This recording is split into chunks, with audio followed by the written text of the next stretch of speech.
দুবাইয়ের সাবেক পুলিশ প্রধান বেনজির আহমেদ শর্ত সাপেক্ষে জামিন পেয়েছেন এমনটা শোনার পর সার্টিফাইড কপি সংগ্রহের চেষ্টা চলছে বলে জানিয়েছেন স্বরাষ্ট্রমন্ত্রী সালাউদ্দিন আহমদ। পাশাপাশি জামিন বাতিলের চেষ্টার জন্য নিয়োগকৃত ল ফার্মকে নির্দেশনাও দেওয়া হয়েছে। এদিকে বেনজির আহমেদকে দেশে ফিরিয়ে আনার জন্য কাজ চলছে বলে জানিয়েছেন প্রধানমন্ত্রীর পররাষ্ট্র বিষয়ক উপদেষ্টা হুমায়ুন কবির। সিলন টি রপ্তানিতে শীর্ষে।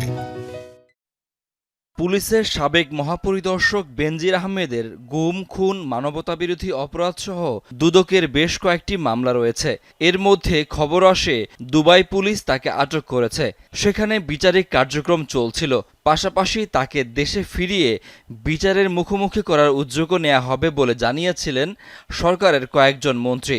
কিন্তু রোববার খবর আসে দুবাইয়ে জামিন পেয়েছেন বেনজির।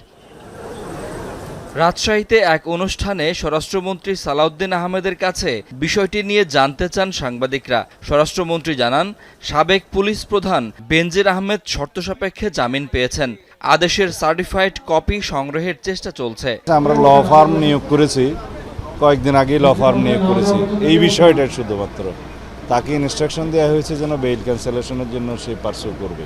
তারা আইনানুগভাবে গিয়েছে। আমরা ল ফার্ম নিয়োগ করেছি, আমাদের চেষ্টা আমরা করছি। আমরা আশা করছি এগুলো আমরা বেইল ক্যান্সেল করতে পারবো এবং দ্রুততম সময়ে তাকে ফেরত নিতে পারবো। এদিকে বিকেলে পররাষ্ট্র মন্ত্রণালয়ে সাংবাদিকদের সঙ্গে আলাপকালে পররাষ্ট্র উপদেষ্টা জানান, বেনজির আহমেদকে ফিরিয়ে আনতে আলোচনা চলছে। ফিরিয়ে আনার ব্যাপারে তো আমরা প্রক্রিয়া ইনিশিয়েট করতেছি। Home ministry has initiated necessary processes, তো আলাপ আলোচনা চলছে। শাকিল হাসান, যমুনা নিউজ, ঢাকা।